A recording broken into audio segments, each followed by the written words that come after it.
হঠাৎ ঝড় বৃষ্টি শুরু হয়েছে। আমি বারান্দায় কাপড় শুকাতে দিয়েছিলাম, সেগুলো তুলতে গিয়ে ভিজে গেলাম। শাড়ি একদম ভিজে শরীরের সাথে লেগে গেছে। ছেলে দৌড়ে এসে আমাকে ভেতরে নিয়ে গেল। আমি কাঁপছিলাম ঠান্ডায়। সে তার আলমারি থেকে একটা শুকনো শার্ট বের করে আমার কাঁধে জড়িয়ে দিল। বলল, মা, এটা পরো। আমি বললাম, আমি শাড়ি বদলে নিই, কিন্তু সে আমাকে তার শার্টেই মুড়িয়ে রাখল। তার শার্টে তার কলনের গন্ধ ছিল। আমি অস্বস্তি বোধ করছিলাম। বৃষ্টির শব্দের মধ্যে সে আমার কাছে এসে বসল। বলল, মা দেখো, আমার শার্ট তোমাকে কেমন মানিয়েছে। মনে হচ্ছে তুমি আমার স্ত্রী। আমি তাকে থামাতে চাইলাম। কিন্তু সে বলে, চল, আমি চাই এভাবেই সারা জীবন তোমাকে রক্ষা করতে। তুমি আমার স্ত্রী হও, মা। আমি তোমাকে ভালোবাসি। বৃষ্টির ফোঁটা জানালার কাছে পড়ে ঝরঝর শব্দ করছিল। তার শার্টের উষ্ণতা আমার শরীরে ছড়িয়ে পড়েছিল। আমি কিছু বলতে পারছিলাম না। এই গল্পটি সম্পূর্ণ শুনলে আপনাদের পানি অটোমেটিক বের হয়ে যাবে, যত দ্রুত সম্ভব হাতের কাছে টিস্যু নিয়ে বসে পড়ুন। বিছানার চাদর যেন নষ্ট না হয় সেটা সম্পূর্ণ খেয়াল রাখার অনুরোধ জানিয়ে গল্পটি এখন শুরু করব। তার আগে সর্বশেষ অনুরোধ, দয়া করে এমন পানি বের করার গল্প নিয়মিত শুনতে আমাদের চ্যানেলটি সকলেই সাবস্ক্রাইব করুন। ধন্যবাদ। হ্যালো বন্ধুরা, আমার নাম মালিনী দেব। আমার বয়স 40 বছর। আমার স্বামীর নাম রাজীব দেব, বয়স 43 বছর। আমাদের 2 সন্তান, অর্জুন আর প্রিয়া। অর্জুন 20 বছর বয়সী, বিশ্ববিদ্যালয়ে পড়ে। প্রিয়া 14 বছর বয়সী, হাই স্কুলে যায়। সেদিন ছিল আমাদের বিয়ের 18 বছর পূর্তির দিন। রাজীব অফিস থেকে ফিরে এসে বলল, মালিনী, আমাদের সবার জন্য একটা সারপ্রাইজ আছে। আগামী সপ্তাহে আমরা সবাই মিলে রাজস্থানের জয়পুরে যাব। শুনে খুব খুশি হলাম। এতদিন পর পুরো পরিবার নিয়ে কোথাও বেড়াতে যাওয়ার সুযোগ হচ্ছে। কিন্তু যাত্রার দিন সকালে অর্জুন হঠাৎ জ্বরে পড়ে গেল। ডাক্তার দেখিয়ে বললেন ভাইরাল ফিভার, কমপক্ষে 1 সপ্তাহ বিশ্রাম নিতে হবে। আমি বললাম, তাহলে আমি থেকে যাই অর্জুনের দেখাশোনা করার জন্য। কিন্তু রাজীব বলল, না, তুমি প্রিয়াকে নিয়ে যাও। আমি অর্জুনের সাথে থাকব। তোমরা মেয়ে কিছুদিন একসাথে কাটাও। এভাবে আমি আর প্রিয়া দুজনে জয়পুরের উদ্দেশ্যে যাত্রা করলাম। বিমানে বসে প্রিয়া বলল, মা, তুমি জানো, আমি কতদিন ধরে তোমার সাথে একা কোথাও যেতে চাইছিলাম। আমি তার মাথায় হাত বুলিয়ে দিলাম। জয়পুরের হোটেলে পৌঁছে আমরা আমাদের রুমে গেলাম। প্রিয়া জানালার পাশে দাঁড়িয়ে বাইরের দৃশ্য দেখছিল। হঠাৎ সে চিৎকার করে বলল, মা, তুমি এদিকে আসো তো। ওই দেখো, ওই যে লোকটা আমাদের দিকে দূরবীন দিয়ে তাকিয়ে আছে। আমি দৌড়ে গিয়ে দেখি সত্যিই বিপরীত ভবনের ছাদে একজন লোক দূরবীন দিয়ে আমাদের রুমের দিকে তাকিয়ে আছে। আমি তাড়াতাড়ি পর্দা টেনে দিলাম। প্রিয়া ভয় পেয়ে আমার কাছে চলে এলো। মা, লোকটা কে হতে পারে? আমাদের কি করতে চায়? প্রিয়া কাঁপা কাঁপা গলা জিজ্ঞেস করল। আমি তাকে শান্ত করার চেষ্টা করলাম। হয়তো কোনো পর্যটক, কিংবা কোনো ভুল বোঝাবুঝি। চলো আমরা নিচে রিসেপশনে গিয়ে এই ব্যাপারে অভিযোগ করি। গিয়ে রিসেপশনে গিয়ে ম্যানেজারকে সব বললাম। তিনি আশ্বস্ত করে বললেন, আপনারা চিন্তা করবেন না, আমরা সিকিউরিটি বাড়িয়ে দেব। কিন্তু সন্ধ্যায় যখন আমরা হোটেলের রেস্তোরাঁও খেতে বসেছি, তখন আবার সেই একই লোককে দেখলাম। সে আমাদের টেবিল থেকে একটু দূরে বসে মাঝে মাঝে আমাদের দিকে তাকাচ্ছে। প্রিয়া আমার হাত চেপে ধরল। মা, ওই যে লোকটা, ওই যে আমাদের ফলো করছে। আমি ভয় পেয়ে গেলাম। এই প্রথম জীবনে এমন পরিস্থিতির সম্মুখীন হয়েছি। আমি ম্যানেজারকে ডাকলাম। কিন্তু ততক্ষণে লোকটা উধাও। সেই রাতে আমি ঠিকমতো ঘুমাতে পারলাম না। প্রিয়াও আমার পাশে আঁকড়ে শুয়ে থাকল। সকালে উঠে আমরা রাজস্থানের বিখ্যাত আমের দুর্গ দেখতে যাওয়ার পরিকল্পনা করেছিলাম। আমের দুর্গে পৌঁছে আমরা গাইডের সাথে দুর্গ ঘুরতে শুরু করলাম। প্রিয়া ইতিহাস খুব পছন্দ করে, তাই গাইডের প্রতিটি কথা মন দিয়ে শুনছিল। হঠাৎ একটা সরু গলিতে গিয়ে গাইড থমকে দাঁড়াল। এই গলিটার একটা রহস্যময় ইতিহাস আছে, গাইড বলল। বলা হয় এই গলিতে একটা গুপ্ত কক্ষ আছে যেখানে রাজা মান সিংহ তার গুপ্ত সম্পদ লুকিয়ে রেখেছিলেন। প্রিয়া উৎসাহিত হয়ে বলল, সত্যি? আমরা কি সেটা দেখতে পারি? গাইড হাসল। অনেকেই খোঁজার চেষ্টা করেছে, কিন্তু কেউ পায়নি। তবে স্থানীয় মানুষদের বিশ্বাস, যে ব্যক্তি খাঁটি মনে খোঁজ করবে সে অবশ্যই পাবে। গাইড চলে যাওয়ার পর প্রিয়া আমাকে বলল, মা, আমার খুব ইচ্ছা করছে এই গুপ্ত কক্ষটা খুঁজে বের করতে। আমি হাসলাম। তা তো খুবই কঠিন কাজ, মা। তাও চেষ্টা করে দেখি না কেন? আমার মনে হচ্ছে আমরা পারব। প্রিয়ার আগ্রহ দেখে আমিও রাজি হয়ে গেলাম। আমরা দেয়ালের গায়ে হাত দিয়ে ঠোকাঠুকি করতে শুরু করলাম। প্রায় 15 মিনিট পর প্রিয়া একটা জায়গায় হাত দিতেই একটা পাথর ভেতরের দিকে ঢুকে গেল। হঠাৎই দেয়ালের একটা অংশ সরে গিয়ে একটা গোপন পথ বের হল। আমরা দুজনেই অবাক হয়ে গেলাম। মা, আমরা সত্যিই পেয়ে গেছি, প্রিয়া খুশিতে চিৎকার করে উঠল। আমি একটু ভয় পেলাম। প্রিয়া, আমাদের হয়তো ভেতরে যাওয়া উচিত নয় গো। কিন্তু প্রিয়া আমার হাত ধরে বলল, প্লিজ মা, একটুখানি দেখি। আমার সারা জীবনের স্বপ্ন এমন একটা অ্যাডভেঞ্চার গু। অনেক ভেবে আমি রাজি হলাম। আমাদের মোবাইলের টর্চলাইট জ্বালিয়ে আমরা গোপন পথে ঢুকলাম। ভেতরে একটা সরু সিঁড়ি নিচের দিকে নেমে গেছে। প্রায় 5 মিনিট হাঁটার পর আমরা একটা বট কক্ষে পৌঁছলাম। কক্ষটার দেয়ালে অনেক প্রাচীন চিত্র আঁকা। আর মাঝখানে একটা পাথরের বেদি, তার উপর একটা সোনার বাক্স। ওয়াও, প্রিয়া বিস্ময়ে বলল। মা, আমরা সত্যি সত্যি রাজার গুপ্ত কক্ষ খুঁজে পেয়েছি। আমিও অবাক হয়ে চারদিক দেখছিলাম। হঠাৎ পেছন থেকে একটা গলার আওয়াজ শুনলাম। Very impressive. আমরা দুজনেই চমকে পিছু ফিরে তাকালাম। সেই একই লোক যে আমাদের ফলো করছিল। আমি প্রিয়াকে আমার পেছনে লুকানোর চেষ্টা করলাম। আপনি কে? আপনি আমাদের পিছু পিছু কেন আসছেন? লোকটা হাসল। আমার নাম সন্দীপ মিশ্র। আমি ভারতীয় প্রত্নতত্ত্ব বিভাগের একজন গবেষক। আমি তবুও সন্দিহান রইলাম। প্রমাণ কি? তিনি তার পকেট থেকে একটা আইডি কার্ড বের করে দেখালেন। আমি গত 6 মাস ধরে এই গুপ্ত কক্ষের সন্ধান করছিলাম। আপনারা যখন হোটেলে এসেছেন তখন থেকে আমি বুঝেছিলাম যে আপনাদের মধ্যে কিছু বিশেষত্ব আছে কি। প্রিয়া কৌতূহলী হয়ে জিজ্ঞেস করল, কী রকম বিশেষত্ব? আপনার মা এবং আপনার মধ্যে একটা বিশেষ আধ্যাত্মিক শক্তি আছে। শুধুমাত্র সেই শক্তিসম্পন্ন মানুষেরাই এই গুপ্ত কক্ষের রহস্য উন্মোচন করতে পারে কি। আমি তখনও সন্দিহান। তার মানে আপনি আমাদের ব্যবহার করতে চেয়েছেন? না, মিশ্র বললেন। আমি শুধু নিশ্চিত হতে চেয়েছিলাম যে আপনারা সত্যিই এই কক্ষ খুঁজে পাবেন। এবং আপনারা পেরেছেন। তিনি সোনার বাক্সটার দিকে তাকিয়ে বললেন, এই বাক্সে রাজা মান সিংহর ব্যক্তিগত দিনলিপি আছে। এটা আমাদের ইতিহাসের জন্য অমূল্য গু।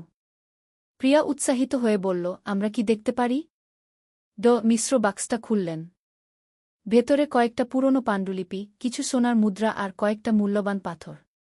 এগুলো জাতীয় জাদুঘরে রাখা হবে, তিনি বললেন। কিন্তু আপনাদের অবদানের স্বীকৃতিস্বরূপ সরকার আপনাদের একটা পুরস্কার দেবে কি। আমরা সেখান থেকে বের হয়ে এলাম। মিশ্র আমাদের হোটেল পর্যন্ত পৌঁছে দিলেন। সেই রাতে প্রিয়া খুব উৎসাহিত ছিল। মা, আমরা যা করেছি সেটা কি সত্যিই বিশ্বাস করা যায়? আমরা একটা 500 বছরের পুরনো রহস্য সমাধান করেছি। আমিও অবিশ্বাস্য মনে হচ্ছিল সবকিছু। কিন্তু হাতে মিশ্রের দেওয়া সার্টিফিকেট দেখে বুঝলাম সব সত্যি। পরের দিন আমরা জয়পুরের আরও কিছু জায়গা ঘুরে দেখলাম। হাওয়া মহল, জলমহল আর সিটি প্যালেস। কিন্তু সব জায়গাতেই মনে পড়ছিল গতকালের ঘটনা। দুদিন পর যখন আমরা ঢাকা ফিরলাম, রাজীব আর অর্জুন আমাদের বিমানবন্দরে নিতে এসেছিল। অর্জুনের জ্বর ততক্ষণে একদম ভালো হয়ে গেছে।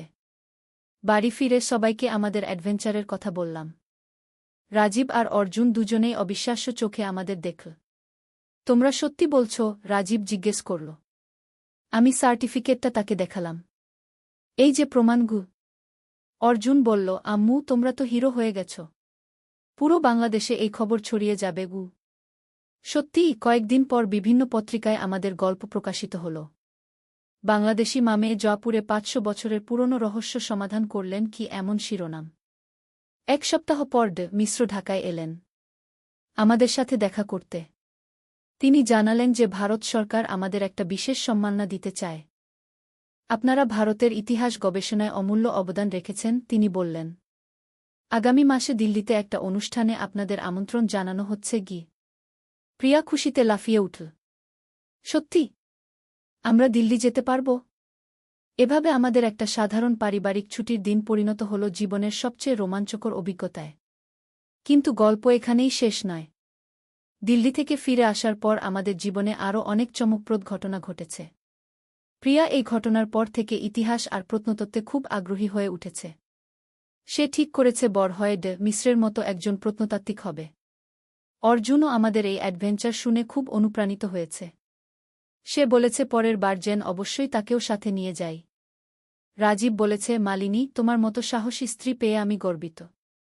তুমি প্রমাণ করেছ যে সাধারণ গৃহিণীরাও অসাধারণ কাজ করতে পারে। আমি হাসি। এটা শুধু আমার একার কৃতিত্ব নয়। প্রিয়ার সাহস আর কৌতূহল না থাকলে আমি কিছুই করতে পারতাম না।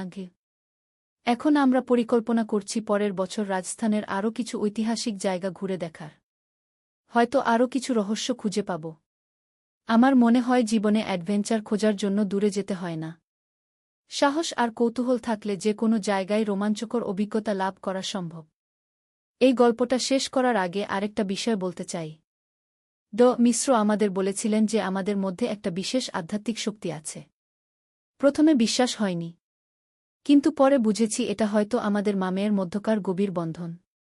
যখন আমরা একসাথে কোনো কিছু করার ইচ্ছা করি তখন সেটা সফল হয়ে যায়। প্রিয়া প্রায় বলে, মা, আমাদের এই বিশেষ শক্তি দিয়ে আমরা আরও মানুষের উপকার করতে পারি। আমি তার কথায় সায় দিয়েছি। আমরা ঠিক করেছি বিভিন্ন দাতব্য প্রতিষ্ঠানে কাজ করব, বিশেষ করে দরিদ্র মেয়েদের শিক্ষার জন্য।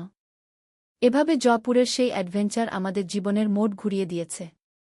আমরা শুধু একটা রহস্য সমাধান করিনি, খুঁজে পেয়েছি আমাদের জীবনের নতুন উদ্দেশ্য।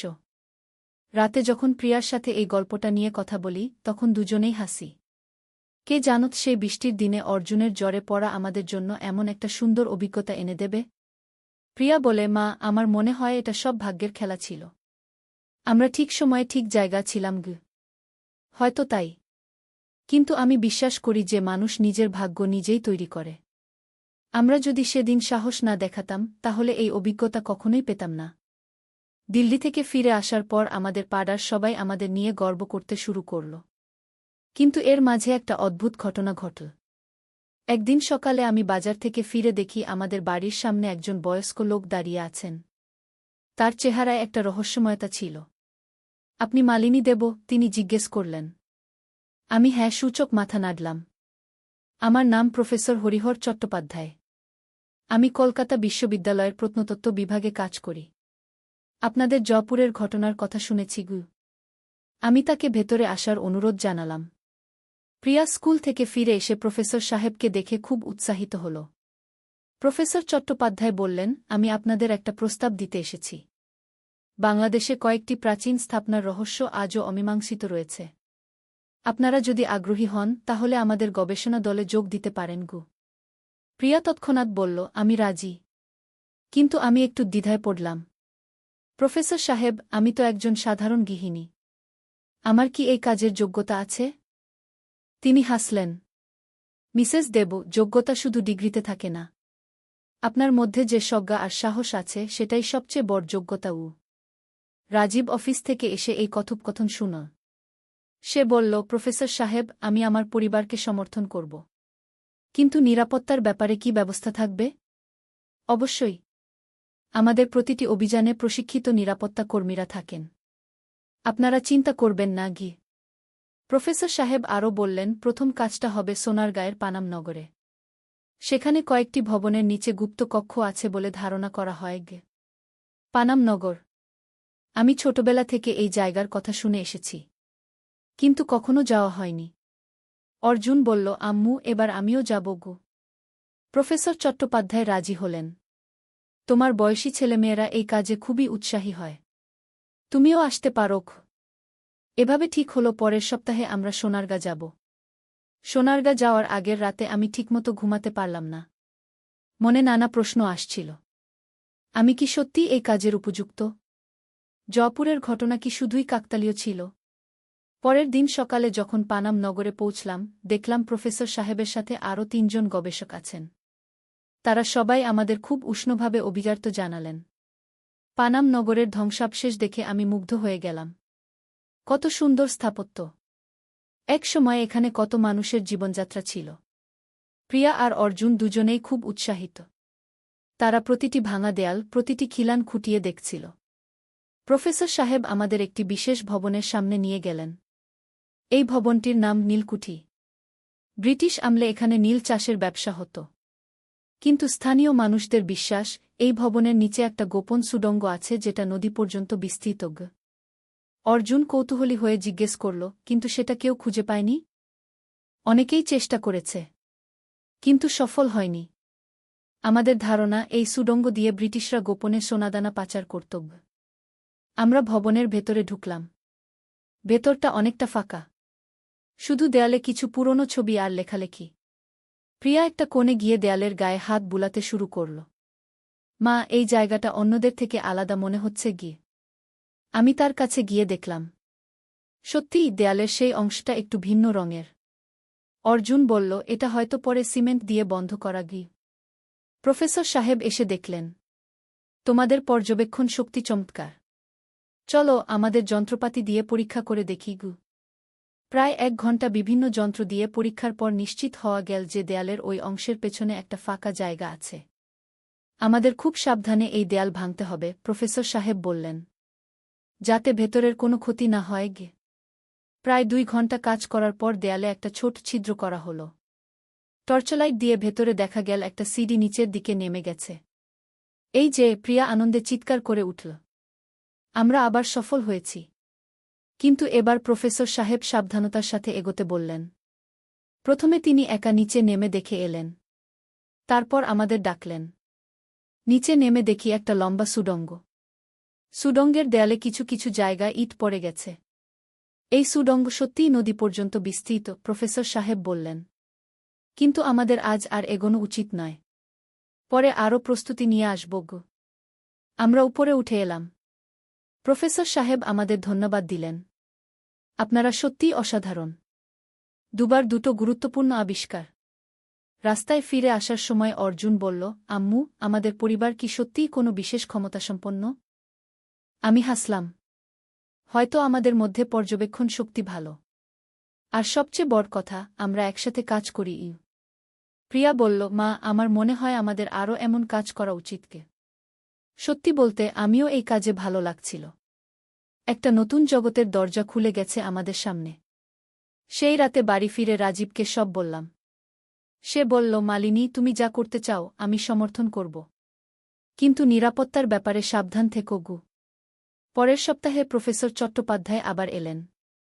এবার তিনি আমাদের আরও বড় একটা প্রজেক্টে যোগ দিতে বললেন। ময়নামতীতে একটা বৌদ্ধ বিহারের ধ্বংসাবশেষ আছে। সেখানে একটা প্রাচীন পুঁথি পাওয়ার সম্ভাবনা আছে। আপনারা কি আগ্রহী? এবার আমি কোনো দ্বিধা করলাম না। হ্যাঁ, আমরা যাব। ময়নামতীর অভিযান আরও রোমাঞ্চকর হয়েছিল। সেখানে আমরা শুধু একটা প্রাচীন পাণ্ডুলিপি পাইনি, পেয়েছিলাম কয়েকটা মূল্যবান ব্রোঞ্জ মূর্তিও। এভাবে গত 3 মাসে আমরা বাংলাদেশের 5টি প্রত্নতাত্ত্বিক স্থানে কাজ করেছি। প্রতিবারই কিছু না কিছু গুরুত্বপূর্ণ আবিষ্কার করেছি। এখন প্রিয়া আর অর্জুন দুজনেই ঠিক করেছে ভবিষ্যতে প্রত্নতত্ত্ব নিয়ে পড়াশোনা করবে। আমি এখনও বিশ্বাস করতে পারি না যে একজন সাধারণ গৃহিণী এমন কাজ করতে পারে। কিন্তু আমি বুঝেছি যে মানুষের সম্ভাবনার কোনো সীমা নেই। প্রিয়া প্রায় বলে, মা, তুমি আমার আইডল। তুমি প্রমাণ করেছ যে বয়স আর পেশা কোনো বাধা নয়। আমি তাকে বলি, প্রিয়া, এটা শুধু আমার একার কৃতিত্ব নয়। আমাদের পুরো পরিবারের সাপোর্ট আর তোমাদের উৎসাহ আমাকে এগিয়ে নিয়ে গেছে গি। রাজীব এখন আর আপত্তি করে না আমাদের অভিযানে। বরং সে গর্ব করে সবাইকে বলে, আমার স্ত্রী একজন প্রত্নতাত্ত্বিক। আর সেই বৃষ্টির দিনের কথা, অর্জুনের সেই রোমান্টিক কথাবার্তা, সেটা এখন আমাদের পরিবারের একটা হাসির গল্প। অর্জুন নিজেই মাঝে মাঝে লজ্জা পায়। আম্মু, আমি তখন জ্বরে পাগল হয়ে গিয়েছিলাম, সে বলে। কিন্তু আমি জানি সেই দিনটাই আমাদের জীবনের মোড় ঘুরিয়ে দিয়েছিল। যদি আমি আর প্রিয়া একা জয়পুর না যেতাম, তাহলে হয়তো কখনোই এই নতুন জগতের সন্ধান পেতাম না। জীবন সত্যিই অদ্ভুত। কখন কোন ঘটনা আমাদের ভবিষ্যৎ বদলে দেয় তা কেউ জানে না। আমি এখন বিশ্বাস করি যে প্রতিটি মানুষের মধ্যেই লুকিয়ে আছে অসাধারণ ক্ষমতা। শুধু প্রয়োজন সেটাকে বের করে আনার সাহসের। আমাদের পরের অভিযান পরিকল্পিত হচ্ছে সুন্দরবনে। সেখানেও নাকি কিছু প্রাচীন ধ্বংসাবশেষ আছে। প্রিয়া আর অর্জুন এই নিয়ে খুবই উৎসাহিত। যাই হোক, এই গল্প আজকের মতো এখানেই শেষ। তবে আমাদের অ্যাডভেঞ্চার কিন্তু থেমে নেই। আরও অনেক রহস্য বাকি আছে সমাধান করার। একদিন আলী সাহেব সোহেলের অফিসে এলেন। সোহেল তাকে দেখে অবাক হয়ে গেল। স্যার, আপনি এখানে? হ্যাঁ সোহেল, তোমার অফিস একবার দেখতে চাইলাম। খুব সুন্দর হয়েছে গু। আলী সাহেব পুরো অফিস ঘুরে দেখলেন। কর্মচারীদের সাথে কথা বললেন। তারপর সোহেলের রুমে এসে বসলেন। সোহেল, তুমি অনেক দূর এসেছ। মনে আছে 7 বছর আগে তুমি যখন আমার অফিসে প্রথম এসেছিলে চা বানানোর কাজ করতে? হ্যাঁ স্যার, সব মনে আছে। আমি গর্বিত যে আমি তোমাকে একটা সুযোগ দিয়েছিলাম, আর তুমি সেই সুযোগকে কাজে লাগিয়েছ। জানো সফলতার মূল সূত্র কি? কি স্যার? কঠোর পরিশ্রম, সততা আর হাল না ছাড়া। তোমার মধ্যে এই 3টা গুণই আছে। সোহেল চোখে জল নিয়ে বলল, আপনি না থাকলে আজ আমি এখানে পৌঁছাতে পারতাম না স্যার। না সোহেল, আমি শুধু একটা দরজা খুলে দিয়েছিলাম। ভেতরে ঢুকে পথ তৈরি করেছ তুমি নিজে। আলী সাহেব চলে যাওয়ার আগে বললেন, আমার একটা বড় প্রজেক্ট আছে, একটা 20 ফ্লোর বিজনেস টাওয়ার। আমি চাই তুমি এই প্রজেক্টে আমার সাথে পার্টনার হও। 50-50। রাজি? সোহেল অবাক হয়ে গেল। এত বড় প্রজেক্ট? স্যার, আমার কি যথেষ্ট সামর্থ্য আছে? আছে, আমি বিশ্বাস করি। সোহেল রাজি হয়ে গেল। এটা তার জীবনের সবচেয়ে বড় প্রজেক্ট হবে। 50 অধ্যায়, বড় চ্যালেঞ্জ। 20 ফ্লোর বিজনেস টাওয়ারের কাজ শুরু হল। এটা সোহেলের জীবনের সবচেয়ে বড় চ্যালেঞ্জ। প্রজেক্টের বাজেট প্রায় 10 করোড় টাকা। সোহেলকে 5 করোড় টাকা ইনভেস্ট করতে হবে। সোহেল তার সব সঞ্চয়ে, ব্যাংক লোন আর কিছু ইনভেস্টর থেকে টাকা জোগাড় করল। এটা একটা বিশাল ঝুঁকি। যদি প্রজেক্ট ব্যর্থ হয়, সব শেষ। মিনা চিন্তিত ছিল। সোহেল, এত বড় ঝুঁকি নেওয়া ঠিক হবে? মিনা, জীবনে বড় কিছু করতে হলে ঝুঁকি নিতে হয়। আমি এই সুযোগ হাতছাড়া করতে চাই না।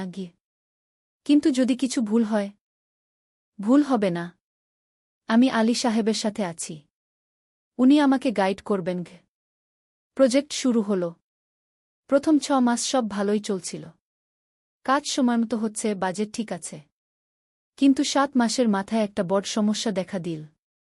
একজন প্রধান ইনভেস্টর হঠাৎ তার টাকা ফেরত চাইলেন। তিনি অন্য একটা জরুরি কাজে টাকা লাগবে বলে জানালেন। 1 করোড় টাকা ফেরত দিতে হবে। সোহেল বিপদে পড়ে গেল। 1 করোড় টাকা এখন কোথায় পাবে? প্রজেক্টে সব টাকা ঢেলে দিয়েছে। সে আলী সাহেবের সাথে কথা বলল।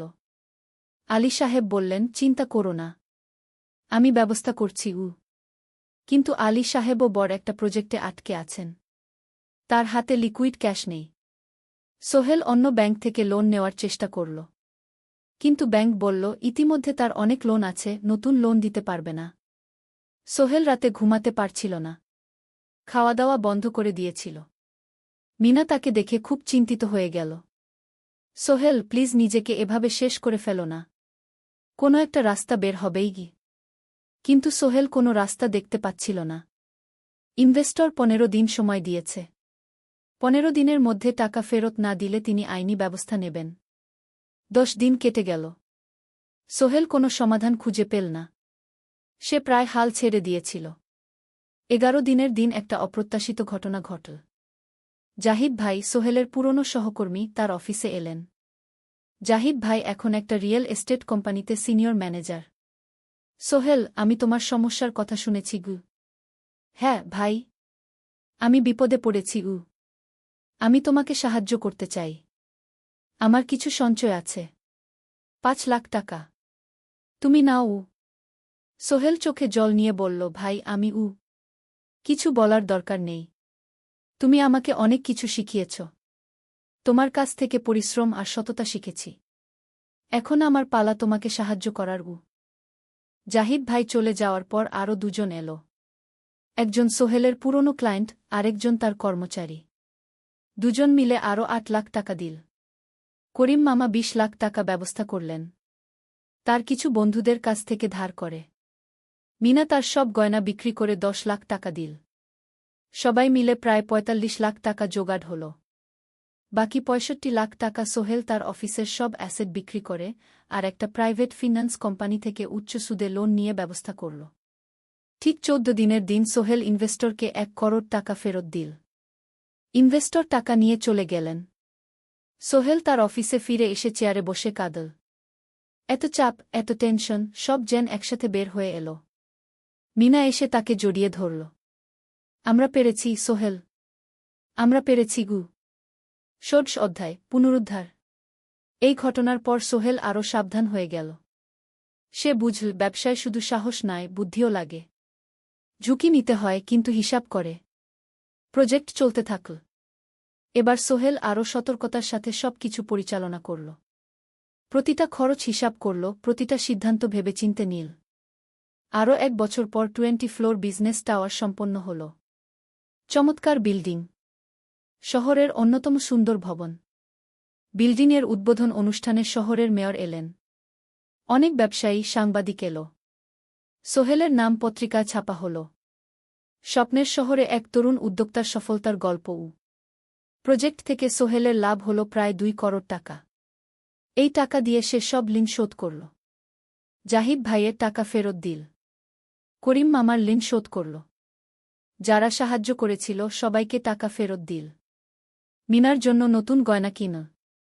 আরও সুন্দর। তার মাকে গ্রামে একটা নতুন পাকা বাড়ি বানিয়ে দিল। মা কাঁদতে কাঁদতে বললেন, তোর বাবা বেঁচে থাকলে কত খুশি হতো। তুই আমার সব স্বপ্ন পূরণ করেছিস গে। সোহেল নিজেদের জন্য একটা ফ্ল্যাট কিনল। 4 রুমের ফ্ল্যাট, সমুদ্রের কাছে। এখন আর ভাড়া বাড়িতে থাকতে হয় না। সপ্তদশ অধ্যায় প্রতিদান। সোহেল এখন একজন প্রতিষ্ঠিত উদ্যোক্তা। কিন্তু সে তার শেখ ভোলেনি। যে গ্রাম থেকে সে এসেছে, যারা তাকে সাহায্য করেছে, কাউকেই ভোলেনি। সে তার গ্রামে একটা স্কুল বানিয়ে দিল।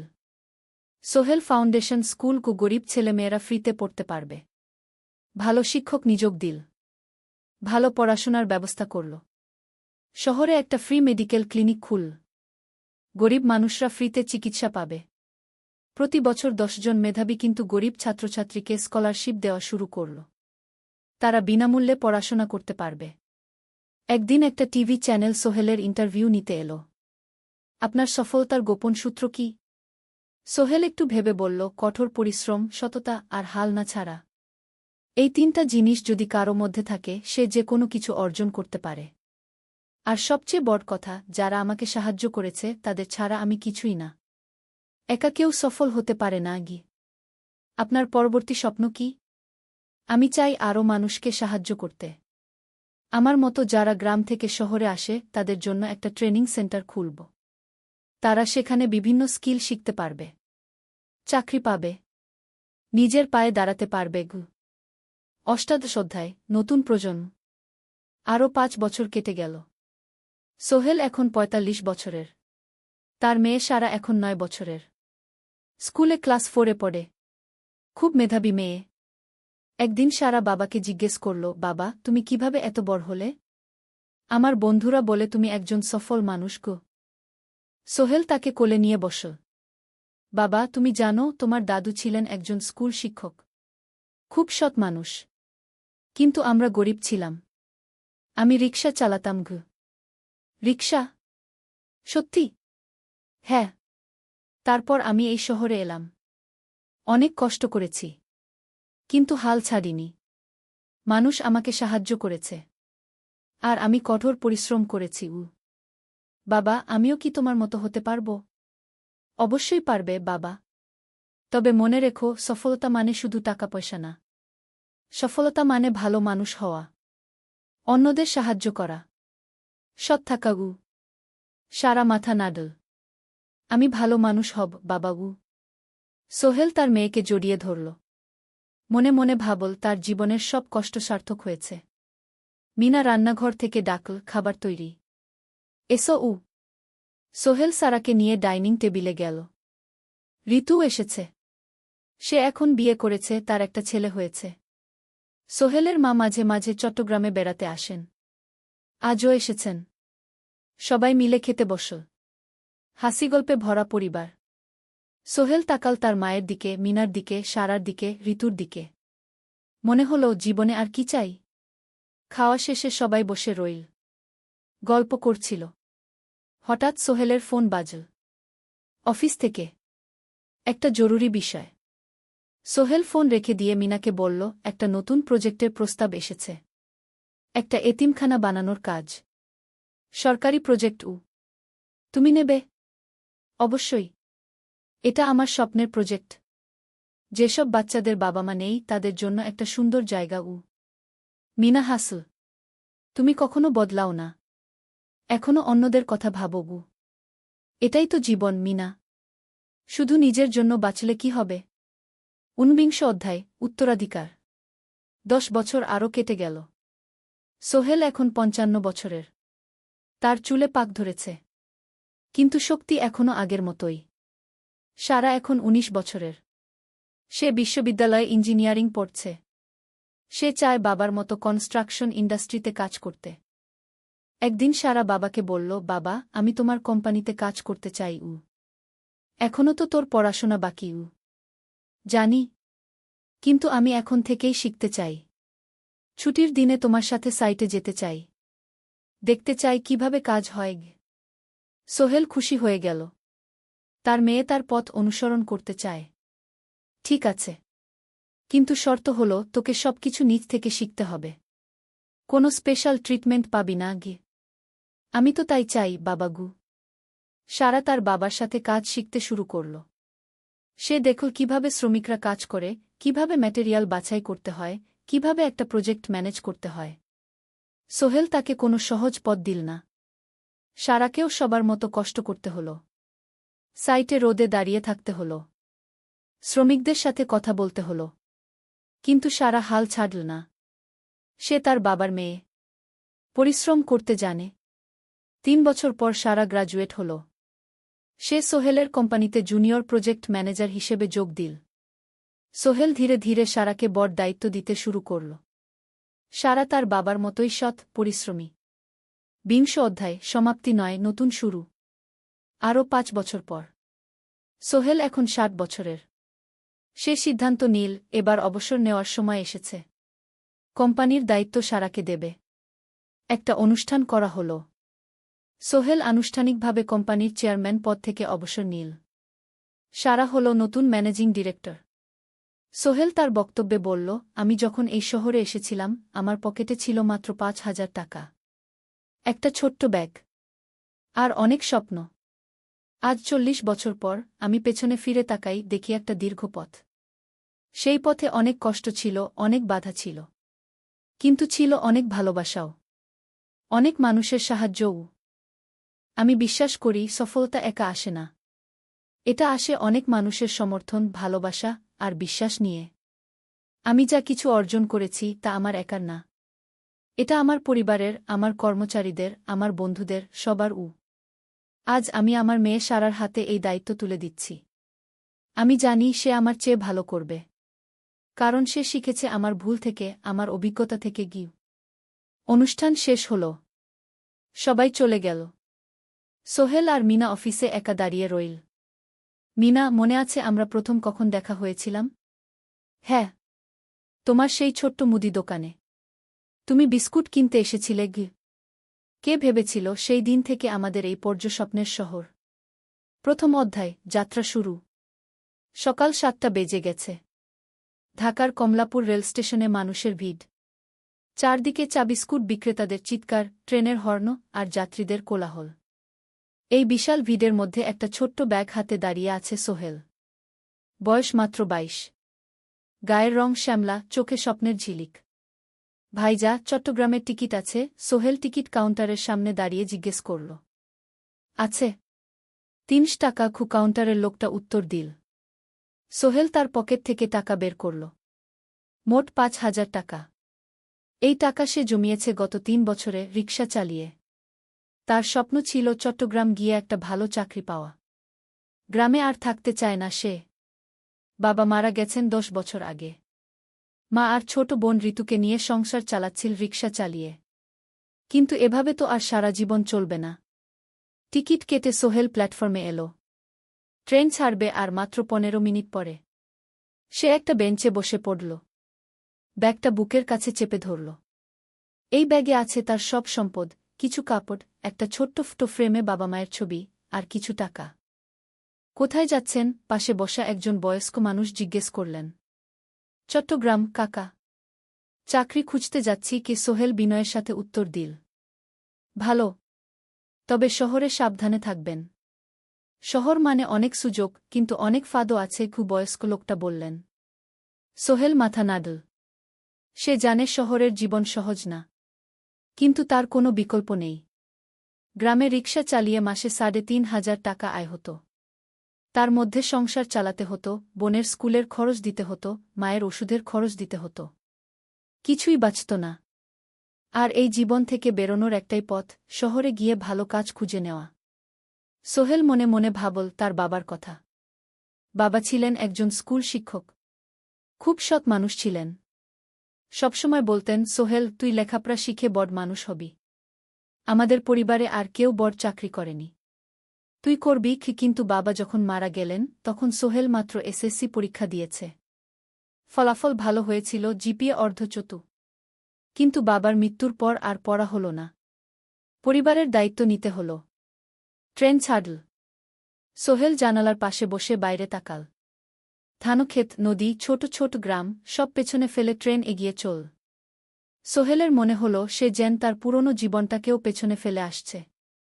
ট্রেনে একজন হকার এসে চা বিক্রি করছিল। সোহেল একটা চা কিনল। 10 টাকা। চা খেতে খেতে সে ভাবছিল, চট্টগ্রাম পৌঁছে কি হবে? করিম মামা তাকে সাহায্য করবেন তো? চাকরি পাওয়া যাবে তো? করিম মামা আসলে সোহেলের খুব দূর সম্পর্কের মামা। সোহেলের দাদির বোনের ছেলে। অনেক বছর আগে গ্রাম ছেড়ে চট্টগ্রামে চলে গিয়েছিলেন। সেখানে একটা কনস্ট্রাকশন কোম্পানিতে কাজ করেন। বছরে একবার দুবার গ্রামে আসতেন। গত বছর যখন এসেছিলেন তখন সোহেলের মাকে বলেছিলেন, সোহেলকে চট্টগ্রাম পাঠান। আমি একটা কাজের ব্যবস্থা করে দেব।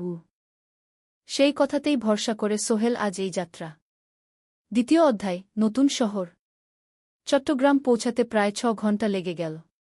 দুপুর 1টা বাজে। সোহেল স্টেশন থেকে বের হয়ে শহরের রাস্তায় দাঁড়াল। কি বিশাল শহর! এত গাড়ি, এত মানুষ। চারদিকে উঁচু উঁচু বিল্ডিং, দোকানপাট, মানুষের ভিড়। সোহেল কিছুক্ষণ দাঁড়িয়ে থাকল, সব কিছু দেখতে দেখতে। তার মনে হচ্ছিল সে যেন অন্য কোনো পৃথিবীতে এসে পড়েছে। তার পকেটে একটা ছোট্ট কাগজ আছে। সেখানে লেখা একটা ঠিকানা, করিম মিয়া, বাড়ি নং 23, রোড নং 5, আগ্রাবাদ, চট্টগ্রামকে। সোহেল একটা রিকশা ডাকল। কত নেবেন আগ্রাবাদ যেতে? 50 টাকা গু। সোহেল রিকশায় উঠল। রাস্তার দুধারে দোকান, মার্কেট, অফিস, সব কিছু দেখতে দেখতে সে অবাক হয়ে গেল। এত বড় শহর, এত কিছু! গ্রামের সেই ছোট্ট বাজারের সাথে কোনো তুলনাই হয় না। প্রায় আধা ঘণ্টা পর রিকশা একটা পুরনো বাড়ির সামনে থামল। 3 তলা বাড়ি, কিন্তু রং উঠে গেছে। সিঁড়ি দিয়ে উঠে 3য় তলায় করিম মামার ফ্ল্যাটে নক করল। দরজা খুলল এক মধ্যবয়সী মহিলা। কে? আসসালামু আলাইকুম আপা। আমি সোহেল। নোয়াখালীর গ্রাম থেকে এসেছি। করিম মামা বাড়িতে আছেন? মহিলা তাকে মাথা থেকে পা পর্যন্ত দেখল। করিম তো অফিসে গেছে। তুমি কে? কোথা থেকে এসেছ? সোহেল সব খুলে বলল। মহিলা তাকে ভেতরে ঢুকতে দিল। বসো। করিম সন্ধ্যায় ফিরবে গু। ফ্ল্যাটটা ছোট। 2টো রুম, একটা ছোট্ট রান্নাঘর আর একটা বাথরুম। কিন্তু সোহেলের কাছে খুব সুন্দর লাগল। গ্রামের সেই টিনের ঘরের চেয়ে তো অনেক ভালো। মহিলা তার নাম জানাল, সালমা। করিম মামার স্ত্রী। তাদের 2টো ছেলে, একজন ক্লাস 8-এ পড়ে, আরেকজন ক্লাস 5-এ। খেয়েছ? সালমা আপা জিজ্ঞেস করল। না আপা গু। অপেক্ষা করো। ভাত আছে, মাছ আছে। খাও। সোহেল প্রথমে রাজি হতে চাইল না। কিন্তু খুব খিদে পেয়েছিল। সকাল থেকে শুধু একটা চা আর বিস্কুট খেয়েছে। খাওয়া দাওয়ার পর সোহেল বসে রইল। সালমা আপা তাকে গল্প করতে লাগল। তোমার মা কেমন আছেন? তোমার বোন? ভালো আছে আপা। মার একটু গেটে বাত আছে। ওষুধ খাচ্ছেন। বোন স্কুলে পড়ে কু। তুমি কি করতে চাও এখানে? চাকরি খুঁজছি আপা। যে কোনো কাজ করব। বাসায় মা আর বোনকে টাকা পাঠাতে হবে। সালমা আপা মাথা নাড়ল। করিম তোমার জন্য কিছু একটা করবে। সে ভালো মানুষ গ। সারাদিন অপেক্ষা করল সোহেল। সন্ধ্যা 6টায় করিম মামা ফিরলেন। 50-এর কাছাকাছি বয়স, কালো রঙের প্যান্ট শার্ট পরা, হাতে একটা ব্যাগ। আরে সোহেল, কবে এলি? করিম মামা খুশি হয়ে বললেন। আজ সকালে মামা করিম মামা তাকে জড়িয়ে ধরলেন। অনেকদিন পর দেখলাম। কেমন আছিস? ভালো আছি মামা ভালো করেছিস এসে। এখানে অনেক সুযোগ আছে। তোর জন্য একটা কাজের ব্যবস্থা করে দেব। তবে প্রথমে কয়েকদিন এখানে থাক। শহরটা একটু চিনে নে। তারপর কাজে যোগ দিবি। সোহেলের মনে আসার আলো জ্বল। সে ভাবল হয়তো তার ভাগ্য এবার পাল্টাবে। তৃতীয় অধ্যায়, প্রথম চাকরি। এক সপ্তাহ পরে করিম মামা সোহেলকে তার কোম্পানিতে নিয়ে গেলেন। কোম্পানির নাম আলামিন কনস্ট্রাকশন। অফিসটা শহরের কেন্দ্রে ৫ তলা একটা বিল্ডিংয়ের দোতলায়। মালিক আলী সাহেব। ৫০-এর কাছাকাছি বয়স, মোটা চেহারা, চোখে সোনার ফ্রেমের চশমা। বড়লোক মানুষ, কিন্তু খুব কড়া। এই ছেলেটাকে কি কাজে লাগাবেন? আলী সাহেব করিম মামাকে জিজ্ঞেস করলেন। স্যার, ও আমার আত্মীয়। গ্রাম থেকে এসেছে। খুব পরিশ্রমী। যে কোনো কাজে লাগাতে পারেন। আলী সাহেব সোহেলের দিকে তাকালেন। তুমি কি পড়েছ? Sir, SSC pass. জিপিএ অর্ধচতু। হুম। ভালো। কম্পিউটার চালাতে পারো? না স্যার, পারি না। কিন্তু শিখতে চাই। আলী সাহেব একটু ভাবলেন। ঠিক আছে। তোমাকে অফিসের কাজে রাখব। ফাইল গুছানো, চা বানানো, কাগজপত্র নিয়ে যাওয়া, না এসব। মাসে ৫,০০০ টাকা। রাজি আছো? জি স্যার। সোহেল খুশি হয়ে গেল। ৫,০০০ টাকা। রিকশা চালিয়ে ৩,৫০০ পেত। এখানে ৫,০০০। কাজ শুরু হল পরদিন থেকে। সকাল ৮টায় অফিসে যেতে হয়, ফিরতে হয় সন্ধ্যা ৭টায়। প্রথম দিন সোহেল ঘুম থেকে উঠল ভোর ৫টায়। তৈরি হয়ে ৭:৩০টায় অফিসের উদ্দেশ্যে বের হল। করিম মামার বাড়ি থেকে অফিস প্রায় ৫ কিলোমিটার। বাসে যেতে হয়। অফিসে পৌঁছে সোহেল দেখল সেই প্রথম আলী সাহেব এখনও আসেননি। অফিস খোলা ছিল না। ৮-১০ মিনিট পর একজন লোক এসে অফিস খুল। তুমি নতুন? জি। আমি সোহেল। আমি জাহিদ, অ্যাসিস্ট্যান্ট ম্যানেজার। এসো। জাহিদ ভাই সোহেলকে সব কিছু দেখাল। অফিসে মোট ৬ জন কর্মচারী। ২ জন ইঞ্জিনিয়ার, একজন অ্যাকাউন্ট্যান্ট, একজন অ্যাসিস্ট্যান্ট ম্যানেজার, জাহিদ ভাই, একজন রিসেপশনিস্ট, আর এখন সোহেল। সোহেলের কাজ শুরু হল চা বানানো দিয়ে। তারপর অফিস পরিষ্কার করা, ফাইল গুছানো, কাগজপত্র এক জায়গা থেকে আরেক জায়গায় নিয়ে যাওয়া। কাজ কঠিন না, কিন্তু সারাদিন দৌড়ঝাঁপ করতে হয়। দুপুরে খাবারের জন্য আধা ঘণ্টা বিরতি। সোহেল একটা ছোট হোটেলে গিয়ে ভাতডাল তরকারি খেল। ৫০ টাকা। সন্ধ্যায় অফিস বন্ধ হল। সোহেল ক্লান্ত হয়ে বাসায় ফিরল। কেমন লাগল প্রথম দিন? করিম মামা জিজ্ঞেস করলেন। ভালো মামা। অনেক কিছু শিখলাম। প্রথম মাসের শেষে সোহেল বেতন পেল ৫,০০০ টাকা। সে ৩,০০০ টাকা মাকে পাঠাল। মা ফোনে কাঁদতে লাগলেন। আল্লাহ তোকে ভালো রাখুক সোহেল। সোহেলের চোখেও জল এল। তার মনে হল সে একটা বড় কাজ করতে পেরেছে। চতুর্থ অধ্যায়, শহরের জীবন। ৩ মাস কেটে গেল। সোহেল এখন শহরের সাথে মিশে গেছে। প্রতিদিন অফিসে যাওয়া আসার পথে সে দেখে হাজারো মানুষের জীবন। কেউ সফল, কেউ ব্যর্থ। কিন্তু সবাই চলছে নিজের পথে। সোহেল অফিসের কাজের পাশাপাশি কম্পিউটার শেখার চেষ্টা করছে। অফিসে একটা কম্পিউটার আছে। যখন কেউ ব্যবহার করে না, তখন সোহেল একটু একটু শিখার চেষ্টা করে। জাহিদ ভাই তাকে সাহায্য করেন। সোহেল, তুমি যদি কম্পিউটার ভালোভাবে শিখতে পারো, তাহলে তোমার ভবিষ্যৎ উজ্জ্বল। জাহিদ ভাই একদিন বললেন। কিভাবে শিখব ভাই? ট্রেনিং সেন্টারে যাও। সন্ধ্যায় ক্লাস আছে। মাসে ২,০০০ টাকা লাগবে। সোহেল ভাবল, ২,০০০ টাকা অনেক। কিন্তু এটা বিনিয়োগ। ভবিষ্যতের জন্য। সে একটা ট্রেনিং সেন্টারে ভর্তি হল। সপ্তাহে ৩ দিন, সন্ধ্যা ৭:৩০ থেকে রাত ৯টা পর্যন্ত ক্লাস। কম্পিউটারের basic, Word, Excel, PowerPoint, internet ব্যবহার। একদিন অফিস থেকে ফেরার সময় সোহেল একটা দোকানে চা খেতে গেল।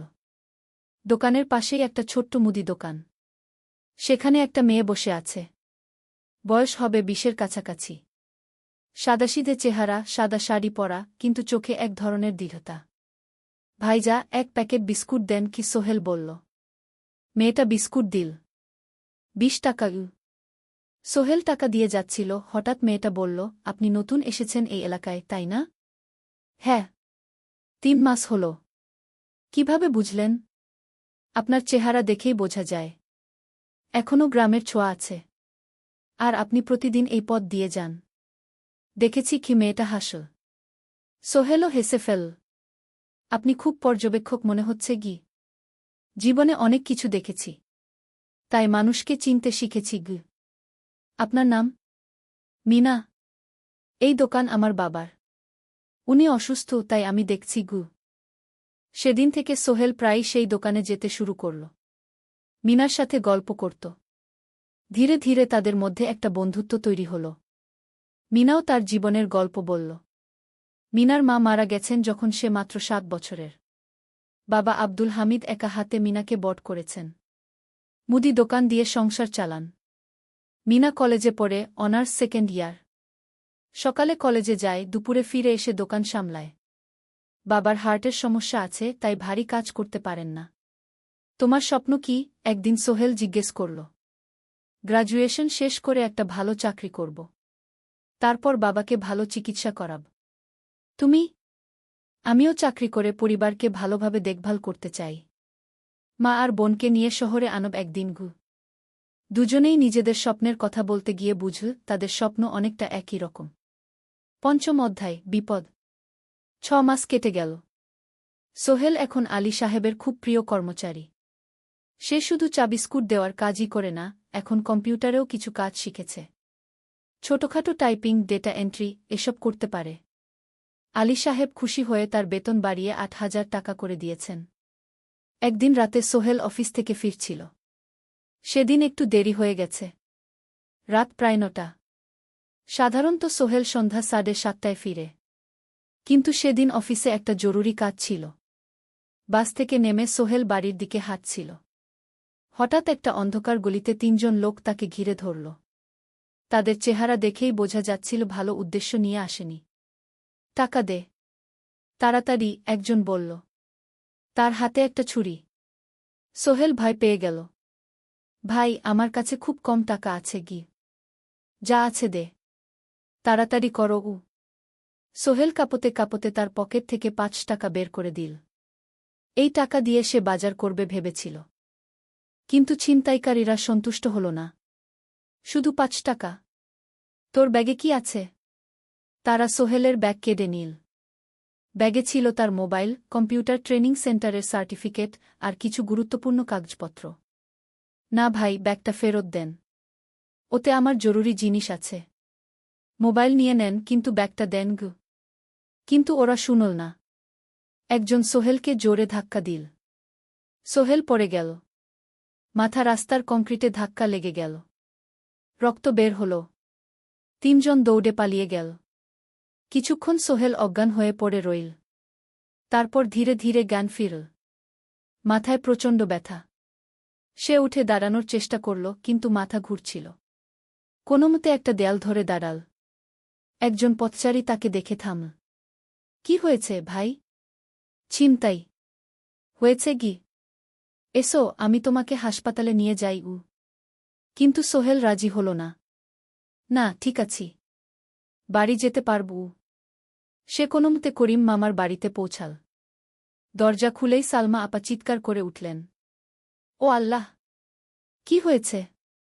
করিম মামা দৌড়ে এলেন। সোহেলকে ভেতরে নিয়ে গেলেন। তার মাথায় জল ঢেলে রক্ত পরিষ্কার করলেন। ক্ষতটা বেশ গভীর। হাসপাতালে যেতে হবে কি? করিম মামা বললেন। তারা একটা অটোরিকশা নিয়ে নিকটস্থ হাসপাতালে গেলেন। ডাক্তার সোহেলের মাথায় 3টা সেলাই দিলেন। বলল, 1 সপ্তাহ বিশ্রাম নিতে হবে।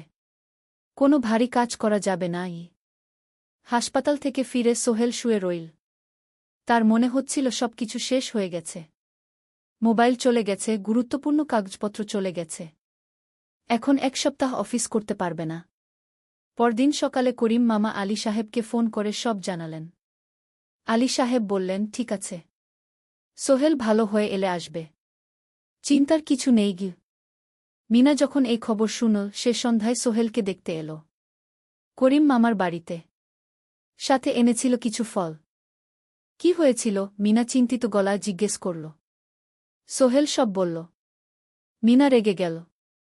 এই শহরে এখন অনেক অপরাধ বেড়ে গেছে। পুলিশ কিছু করে না।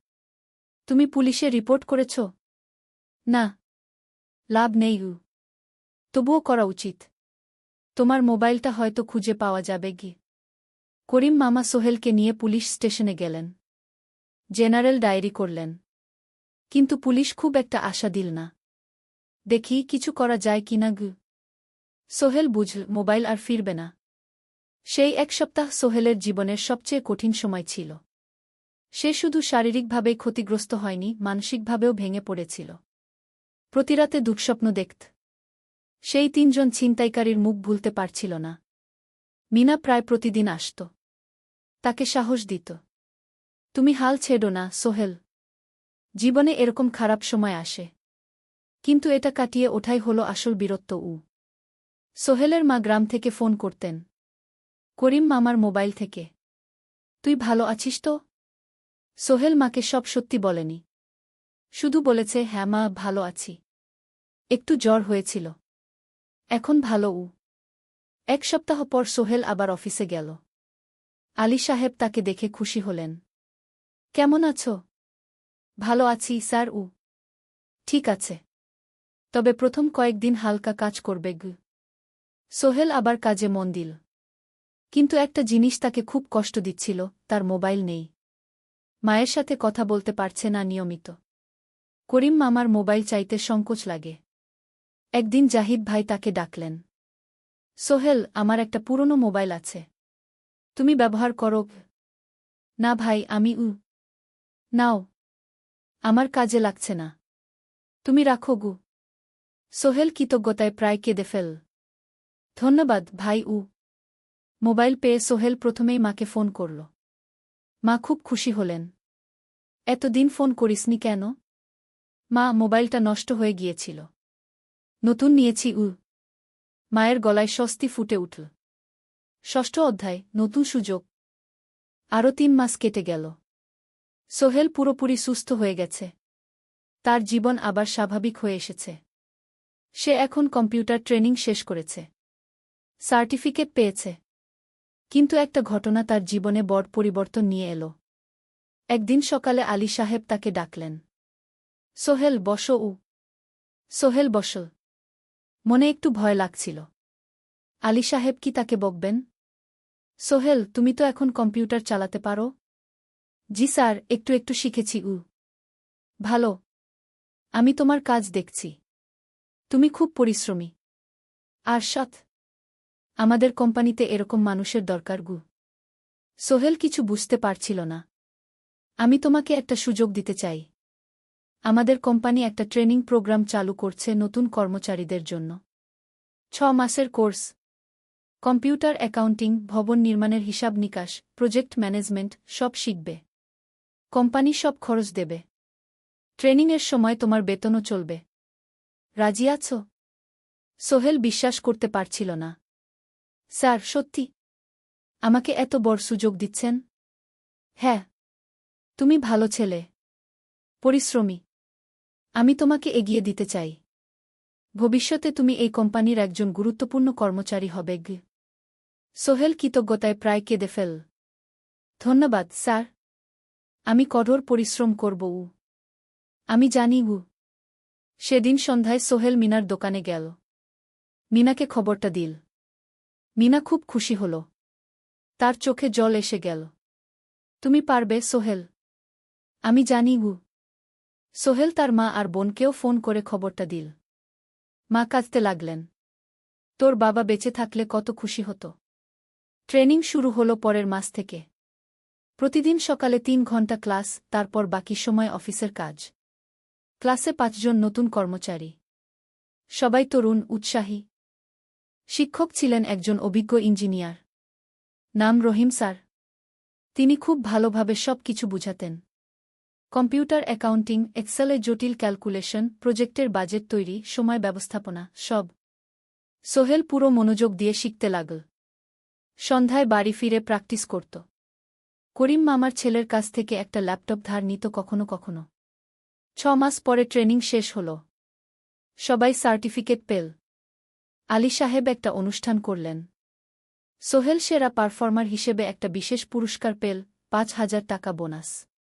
আলী সাহেব ঘোষণা করলেন, সোহেল, আজ থেকে তুমি আমাদের জুনিয়র অ্যাকাউন্ট অ্যাসিস্ট্যান্ট। তোমার বেতন 15,000 টাকা গু। সোহেল অবাক হয়ে গেল। 8,000 থেকে 15,000, প্রায় দ্বিগুণ।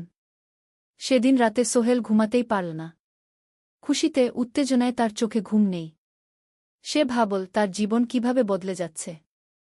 2 বছর আগে যে রিকশা চালাত, আজ সে একটা নামকরা কোম্পানির অ্যাকাউন্ট অ্যাসিস্ট্যান্ট। 7ম অধ্যায়, প্রেম ও প্রস্তাব। 1.5 বছর হয়ে গেল সোহেলের চট্টগ্রাম আসার। সে এখন একজন সফল যুবক। তার মা গ্রামে খুব খুশি। প্রতি মাসে সোহেল 10,000 টাকা পাঠায়।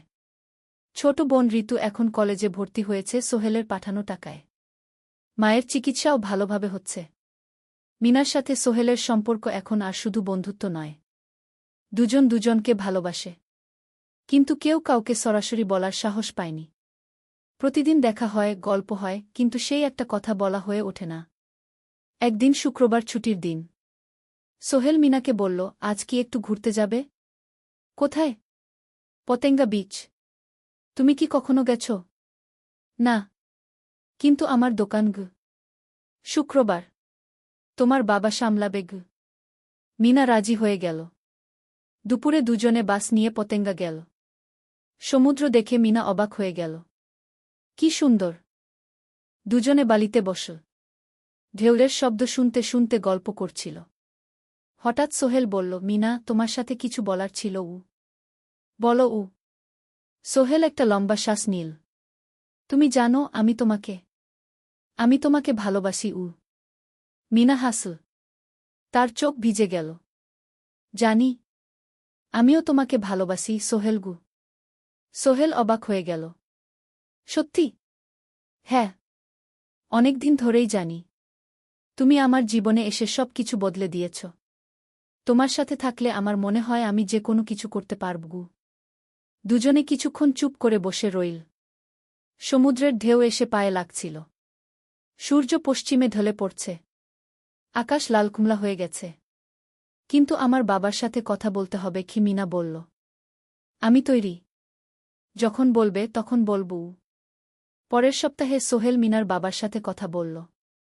আব্দুল হামিদ সাহেব প্রথমে একটু দ্বিধা করলেন। তুমি কোনো পরিবারের ছেলে? তোমার বাবা কি করতেন? সোহেল সব সত্যি বলল। তার বাবা ছিলেন স্কুল শিক্ষক। মারা গেছেন 10 বছর আগে। মা গ্রামে থাকেন। ছোট বোন কলেজে পড়ে। তুমি নিজে কি করো? আমি আলামিন কনস্ট্রাকশন কোম্পানিতে জুনিয়র অ্যাকাউন্ট অ্যাসিস্ট্যান্ট। মাসে 15,000 টাকা বেতন। আব্দুল হামিদ সাহেব ভাবলেন। তারপর বললেন, দেখো, মিনা আমার একমাত্র সন্তান। তার মা নেই। আমি একা তাকে বড় করেছি। আমি চাই মিনা একজন ভালো ছেলের সাথে বিয়ে হোক। তুমি দেখতে ভালো ছেলে মনে হচ্ছে। কিন্তু আমাকে তোমার মায়ের সাথে দেখা করতে হবে। তোমার পরিবারকে জানতে হবে। জি আঙ্কেল। আমি ব্যবস্থা করছি। সোহেল খুশিতে আটখানা। সে সেদিন রাতেই তার মাকে ফোন করল। মাকে সব বলল। মা প্রথমে অবাক হলেন। তারপর খুশি হলেন। মিনা মেয়েটা কেমন? খুব ভালো, মা। তুমি দেখলে পছন্দ করবে। ঠিক আছে। আমি আর ঋতু আসছি চট্টগ্রাম। 2 সপ্তাহ পর সোহেলের মা আর বোন চট্টগ্রাম এলো। সোহেল তাদের নিয়ে মিনার বাড়িতে গেল। 2 পরিবার একসাথে বসল। মিনার বাবা সোহেলের মাকে দেখে খুশি হলেন। সোহেলের মা সহজ সরল ভদ্রমহিলা। আপনার ছেলে খুব ভালো। মিনা তাকে পছন্দ করে। আমিও রাজি। আব্দুল হামিদ সাহেব বললেন। আমার সোহেল সৎ ছেলে। মিনাকে খুব ভালোবাসে। আমি জানি ও মিনাকে সুখে রাখবে। কি? সোহেলের মা বললেন। বিয়ের তারিখ ঠিক হল 3 মাস পর। এই 3 মাসে সোহেল যথেষ্ট টাকা জমাবে। বিয়ে হবে সাদামাটা কিন্তু সুন্দর। 8ম অধ্যায়, নতুন পথ। 3 মাস কেটে গেল দ্রুত। সোহেল প্রতিদিন কঠোর পরিশ্রম করছিল। অফিসে তার কাজের প্রশংসা হচ্ছে। আলী সাহেব তাকে এখন ছোটখাটো প্রজেক্টের হিসাব দেখতে দিচ্ছেন। সোহেল তার সঞ্চিত টাকা দিয়ে বিয়ের আয়োজন করল। বিয়ে হল মিনার বাড়ির কাছের একটা কমিউনিটি সেন্টারে। খুব বেশি লোক আসেনি। দুই পরিবারের আত্মীয়-স্বজন আর অফিসের কয়েকজন সহকর্মী। কিন্তু অনুষ্ঠান ছিল খুব সুন্দর। সোহেল যখন মিনাকে বিয়ের পোশাকে দেখল, তার মনে হল পৃথিবীর সবচেয়ে সুন্দর মেয়ে সে। লাল শাড়ি পরা, মুখে হালকা মেকআপ, কিন্তু তার স্বাভাবিক সৌন্দর্য ছিল আসল। বিয়ের পর সোহেল একটা ছোট্ট ফ্ল্যাট ভাড়া নিল। 2 রুমের ফ্ল্যাট, মাসে ভাড়া 5,000 টাকা। মিনা এখনও তার পড়াশোনা চালিয়ে যাচ্ছে। আরও 1 বছর বাকি গ্র্যাজুয়েশন শেষ হতে। সোহেলের মা আর বোন গ্রামে ফিরে গেল। মা বলে গেলেন, সোহেল, মিনাকে ভালো রাখিস। মেয়েরা অনেক ত্যাগ করে সংসার করতে গু। জানি মা গু। নতুন জীবন শুরু হল। সোহেল সকালে অফিসে যায়, সন্ধ্যায় ফেরে। মিনা সকালে কলেজে যায়, দুপুরে ফিরে রান্না করে, ঘর গোছায়। সন্ধ্যায় দুজনে একসাথে বসে পড়াশোনা করে, গল্প করে, টিভি দেখে। জীবন সুন্দর ছিল। কিন্তু চ্যালেঞ্জও ছিল। মাসিক খরচ, ভাড়া 5,000, বাজার 3,000, বিদ্যুৎ গ্যাস 1,000, মায়ের জন্য 5,000, মিনার কলেজের খরচ 1,200। মোট প্রায় 14,000 টাকা। বাঁচত মাত্র 1,000 খানেক। কিন্তু সোহেল হাল ছাড়ল না। সে সন্ধ্যায় একটা কম্পিউটার ট্রেনিং সেন্টারে পার্ট টাইম পড়ানো শুরু করল। সপ্তাহে 3 দিন 2 ঘন্টা করে। এতে মাসে আরও 3,000 টাকা আসতে লাগল। মিনাও বসে থাকল না। সে বাড়িতে বসে কয়েকজন স্কুলের ছাত্রছাত্রীকে টিউশন পড়াতে শুরু করল। মাসে 2,000 টাকা আয়।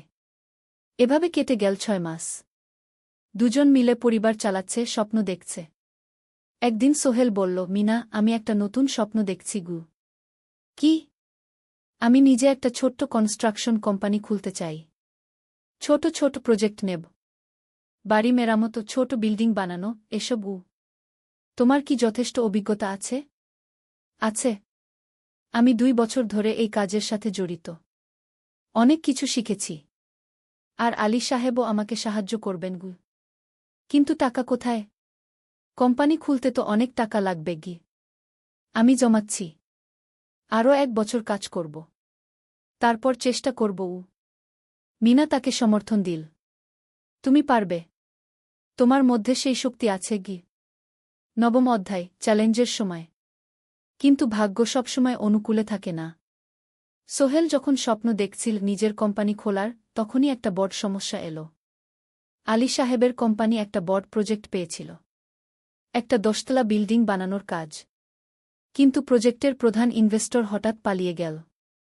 তিনি কোম্পানির কাছ থেকে প্রায় 50 লাখ টাকা নিয়ে গেছেন, কিন্তু কাজ শেষ হয়নি। কোম্পানি বড় ক্ষতির মুখে পড়ল। আলী সাহেব অনেক কর্মচারীকে ছাঁটাই করতে বাধ্য হলেন। প্রায় 10 জনকে চাকরি থেকে বাদ দিলেন। বাকিদের বেতন কমাতে হল। সোহেলকে আলী সাহেব ডেকে বললেন, সোহেল, আমি তোমাকে রাখতে চাই।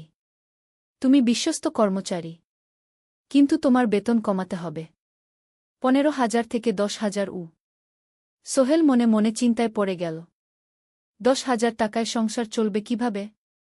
মায়ের খরচ, ভাড়া, বাজার সব মিলিয়ে তো 14,000 টাকা লাগে। কিন্তু সে কিছু বলল না। ঠিক আছে স্যার। বাড়ি ফিরে সোহেল মিনাকে সব বলল। মিনা চিন্তিত হয়ে গেল। এখন কি হবে? চিন্তা করো না। আমি পার্ট টাইম টিউশনির সময় বাড়াব। আর তুমিও বেশি করে টিউশন নাও। কিন্তু আমার তো পড়াশোনাও আছে গি। জানি। কিন্তু এখন এটাই করতে হবে গু। সোহেল সন্ধ্যায় আরও 2টো জায়গায় পার্ট টাইম কাজ খুঁজল। একটা দোকানে সন্ধ্যায় হিসাব দেখার কাজ পেল। মাসে 2,000 টাকা। আরেকটা জায়গায় সপ্তাহান্তে কম্পিউটার রিপেয়ারের কাজ পেল। মাসে 1,500 টাকা। মিনাও 3 জন নতুন স্টুডেন্ট নিল টিউশনে। তার আয় বাড়ল 2,000 থেকে 3,500-এ। কঠিন সময় ছিল। সোহেল সকাল 8টায় অফিসে যেত, সন্ধ্যা 6টায় ফিরত। তারপর একটু বিশ্রাম নিয়ে 7:30টায় বের হতো পার্ট টাইম কাজে। রাত 10টায় বাড়ি ফিরত। রবি সোমবার কম্পিউটার রিপেয়ারের কাজ। মিনাও সকালে কলেজে যেত, দুপুরে ফিরে রান্না করত, তারপর বিকেলে টিউশন পড়াত। রাতে খাওয়া দাওয়ার পর পড়াশোনা করত। দুজনেরই শরীর খারাপ হতে শুরু করল। সোহেল একদিন অফিসে অজ্ঞান হয়ে পড়ে গেল। ডাক্তার দেখাতে নিয়ে গেল। ডাক্তার বলল অতিরিক্ত পরিশ্রম, শরীরে পুষ্টির অভাব, ঠিকমতো খাচ্ছেন না মনে হচ্ছে গি। সত্যি কথা, খরচ বাঁচাতে সোহেল আর মিনা অনেক সময় কম খেত। মাংস মাছ কিনত সপ্তাহে একদিন, বাকি সময় শাকসবজি ডাল। মিনা সোহেলকে বলল, আর নয় সোহেল, তুমি এভাবে নিজেকে শেষ করে ফেলছ। আমার পড়াশোনা বন্ধ করে দিই, আমি ফুল টাইম চাকরি করি গি।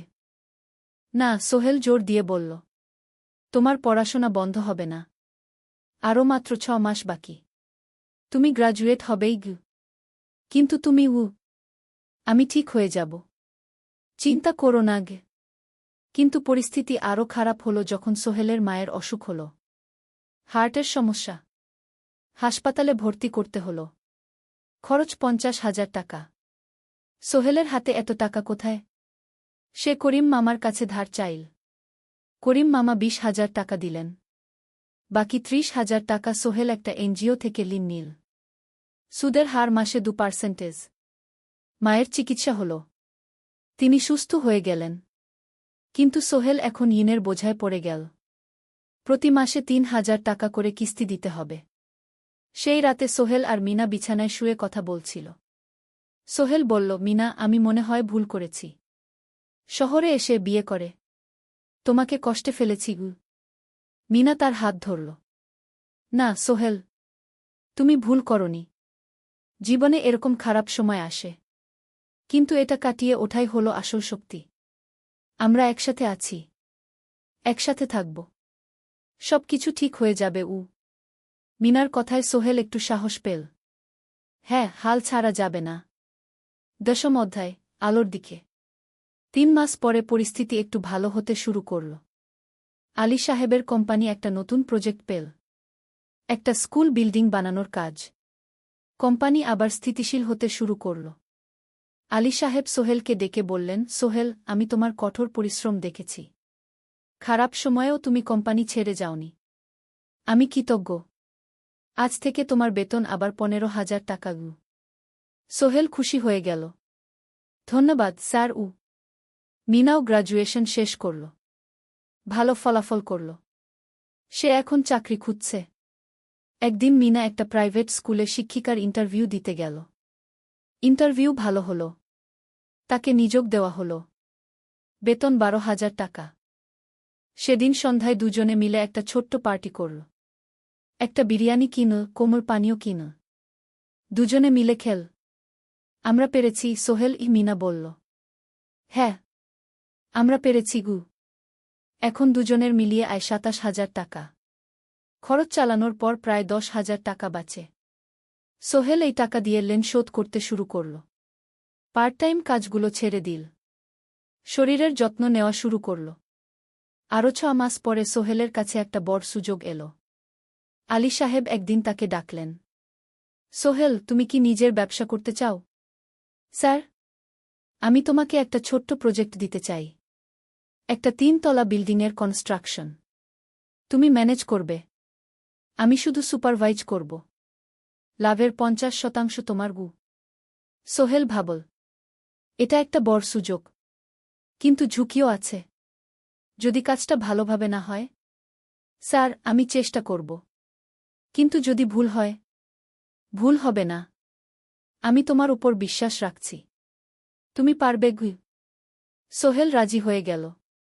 এই প্রজেক্ট তার জীবনে টার্নিং পয়েন্ট হতে পারে। 11 অধ্যায়, স্বপ্ন পূরণের পথে। পরের 6 মাস সোহেল খুব কঠোর পরিশ্রম করল। প্রজেক্টটা ম্যানেজ করা সহজ ছিল না। শ্রমিক নিযোগ, ম্যাটেরিয়াল কেনা, কাজের তদারকি, সময়মতো কাজ শেষ করা, সব দায়িত্ব তার। প্রথম 2 মাস খুব চাপের মধ্যে গেল। একদিন একজন শ্রমিক কাজ করতে গিয়ে আহত হল। সোহেল তাকে হাসপাতালে নিয়ে গেল, তার চিকিৎসার খরচ দিল। এতে প্রজেক্টের বাজেট একটু বাড়ল, কিন্তু সোহেল জানত এটা করা দরকার। আরেকদিন ভুল ম্যাটেরিয়াল ডেলিভারি হল। সোহেল সেগুলো ফেরত পাঠাল, সঠিক জিনিস আনাল। এতে 3 দিন দেরি হল, কিন্তু কাজের মান ঠিক রইল। মিনা তাকে সবসময় সাপোর্ট করছিল। সে এখন চাকরিতে স্থিতিশীল। স্কুলের বাচ্চারা তাকে পছন্দ করে। প্রিন্সিপাল তার কাজে খুশি। প্রজেক্ট শেষ হল 6 মাসে, সময়মতো বাজেটের মধ্যে। বিল্ডিংয়ের মালিক খুব খুশি হলেন। তিনি আলী সাহেবকে ধন্যবাদ দিলেন। আলী সাহেব বললেন, ধন্যবাদ আমাকে না, এই ছেলেকে দিন। সোহেল পুরো প্রজেক্ট ম্যানেজ করেছে। প্রজেক্ট থেকে মোট লাভ হল 3 লাখ টাকা। সোহেল পেল 1.5 লাখ টাকা। তার জীবনে এত টাকা এই প্রথম। সে করিম মামার ঋণ শোধ করল, এনজিওর বাকি ঋণ শোধ করল। তারপর তার মাকে 50,000 টাকা পাঠাল। মা দিয়ে গ্রামের বাড়িটা একটু মেরামত করাল, বোন ঋতুর জন্য একটা ল্যাপটপ কিনল। বাকি টাকা দিয়ে সোহেল একটা ব্যাংক অ্যাকাউন্টে জমা রাখল ভবিষ্যতের জন্য। আলী সাহেব সোহেলকে আরও 2টো প্রজেক্ট দিলেন। এবার একটু বড়। সোহেল আত্মবিশ্বাসের সাথে সেগুলোও শেষ করল। 2 বছর পরে সোহেল সিদ্ধান্ত নিল, এবার নিজের কোম্পানি খোলার সময় এসেছে। দ্বাদশ অধ্যায়, নতুন শুরু। সোহেল তার সব জমানো টাকা দিয়ে একটা ছোট্ট অফিস ভাড়া নিল। 2 রুমের অফিস। একটা রুমে কাজের জায়গা, আরেকটায় ছোট্ট মিটিং রুম। অফিসের সামনে একটা বোর্ড লাগাল, Sohel construction and development. Mina তাকে সাহায্য করছিল। সে অফিসের অ্যাকাউন্টস দেখত সন্ধ্যায় স্কুল থেকে ফিরে। দুজন মিলে একটা টিম। প্রথমে ছোট ছোট কাজ নিল। বাড়ি মেরামত, দোকান সংস্কার, ছোট বিল্ডিং কনস্ট্রাকশন। কাজের মান ভালো রাখার চেষ্টা করল। সময়মতো শেষ করল। দাম ন্যায্য রাখল। ধীরে ধীরে সোহেলের সুনাম ছড়িয়ে পড়ল। মানুষ তাকে বিশ্বাস করত। তার কাছে নতুন নতুন কাজ আসতে লাগল। প্রথম বছর খুব কষ্ট হল। কখনো লাভ হতো, কখনো লস। কিন্তু সোহেল থেমে থাকল না। সে শিখতে লাগল ব্যবসা কিভাবে চালাতে হয়। দ্বিতীয় বছরে পরিস্থিতি ভালো হল। সোহেল এখন 3 জন স্থায়ী কর্মচারী নিয়োগ দিল। একজন ইঞ্জিনিয়ার, একজন সুপারভাইজার, একজন অফিস সহায়ক। তৃতীয় বছরে একটা বড় প্রজেক্ট পেল। একটা স্কুল বিল্ডিং বানানোর কাজ। 5 তলা বিল্ডিং। সোহেল পুরো মনোযোগ দিয়ে কাজটা করল। শ্রমিকদের ভালো বেতন দিল, ভালো ম্যাটেরিয়াল ব্যবহার করল, সময়মতো কাজ শেষ করল।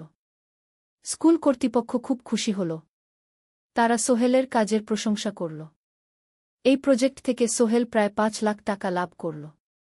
এই টাকা দিয়ে সে আরও ভালো একটা অফিস নিল। আরও কর্মচারী নিয়োগ দিল। এখন তার কোম্পানিতে 10 জন স্থায়ী কর্মচারী। প্রজেক্ট অনুযায়ী আরও শ্রমিক নিয়োগ দেওয়া হয়। ত্রয়োদশ অধ্যায়, পরিবার। এদিকে সোহেল আর মিনার সংসারেও খুশির খবর এল। মিনা গর্ভবতী। 9 মাস পর তাদের একটা মেয়ে হল। নাম রাখল সারা। সারা যখন জন্মাল, সোহেলের মা আর বোন চট্টগ্রামে এল। মা 1 মাস থেকে গেলেন। মিনাকে সাহায্য করলেন। সোহেল এখন একটা বড় ফ্ল্যাট ভাড়া নিয়েছে। 3 রুমের ফ্ল্যাট। একটা রুমে সোহেল, মিনা, একটায় সারা, আরেকটায় অতিথি রুম। মায়ের জন্য সোহেল সিদ্ধান্ত নিল তাকে চট্টগ্রামে নিয়ে আসবে। গ্রামে একা থাকা ঠিক না। কিন্তু মা রাজি হলেন না। না বাবা, আমি গ্রামেই থাকব। এখানে আমার পরিচিত মানুষ আছে। তোর বোনকে নিয়ে যা। ও ঢাকায় পড়ছে, চট্টগ্রামে এনে ভালো কোথাও ভর্তি করিয়ে দেগি। সোহেল তাই করল। ঋতুকে চট্টগ্রাম বিশ্ববিদ্যালয়ে ভর্তি করিয়ে দিল। ঋতু এখন সোহেলের ফ্ল্যাটে থাকে, বিশ্ববিদ্যালয়ে পড়ে। সোহেলের মনে হল তার জীবন এখন পরিপূর্ণ। স্ত্রী, মেয়ে, বোন সবাই তার কাছে। ব্যবসা ভালো চলছে। মা গ্রামে সুখে আছেন। চতুর্দশ অধ্যায়, সফলতা শিখরে। 5 বছর কেটে গেল। সোহেল এখন একজন সফল উদ্যোক্তা। তার কোম্পানি কি সোহেল কনস্ট্রাকশন অ্যান্ড ডেভেলপমেন্ট এখন চট্টগ্রামে বেশ পরিচিত। প্রায় 30 জন কর্মচারী তার অধীনে কাজ করে। সোহেল এখন শুধু ছোট প্রজেক্ট করে না, বড় বড় প্রজেক্টও করে। একটা 8 তলা বিজনেস কমপ্লেক্স বানানোর কাজ পেয়েছে। একটা হাসপাতাল বিল্ডিং বানাচ্ছে। মিনা এখনও স্কুলে পড়ায়। সে এখন ভাইস প্রিন্সিপাল। সাথে সোহেলের কোম্পানির অ্যাকাউন্টস ম্যানেজার। 2 জন মিলে ব্যবসা চালা। সারা এখন 4 বছরের। স্কুলে ভর্তি হয়েছে। খুব চালাক মেয়ে। ঋতু বিশ্ববিদ্যালয় থেকে গ্রাজুয়েট হয়ে একটা ব্যাংকে চাকরি পেয়েছে। একদিন আলী সাহেব